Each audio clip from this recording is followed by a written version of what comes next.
Women's Indian association അന്താരാഷ്ട്ര വനിതാ ദിനം ആഘോഷിച്ചു. തളി പത്മശ്രീ ഓഡിറ്റോറിയത്തിൽ നടന്ന പരിപാടിയിൽ സൈക്കോളജിസ്റ്റ് പ്രിയ രമേശ് മുഖ്യാതിഥിയായി പങ്കെടുത്തു. വിമൻസ് ഇന്ത്യൻ അസോസിയേഷൻ അന്താരാഷ്ട്ര വനിതാ ദിനം ആഘോഷിച്ചു. തളി പത്മശ്രീ ഓഡിറ്റോറിയത്തിൽ നടന്ന പരിപാടിയിൽ സൈക്കോളജിസ്റ്റ് പ്രിയ രമേശ് മുഖ്യാതിഥിയായി പങ്കെടുത്തു.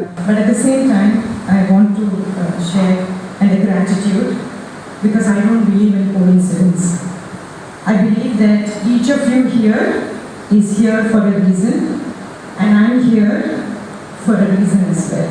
So I'm very, very glad to meet all of you and share a little bit about the topic.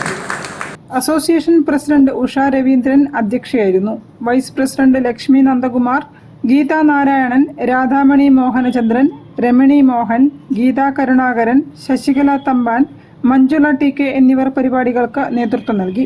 Gita Lakshmi, Sithara Sethu എന്നിവർ അവതരിപ്പിച്ച അമ്മ മലയാളം കവിതാ ആവിഷ്കാരം പരിപാടിക്ക് മികവേകി.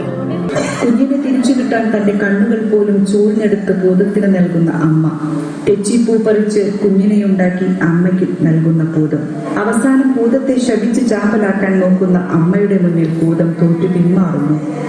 ഭൂതമായാലും അമ്മയായാലും ആ മാതൃസ്നേഹം നമ്മെ കരയിക്കും. News bureau, Kozhikode. Cherootty road Sree Bhadrakali ക്ഷേത്രത്തിൽ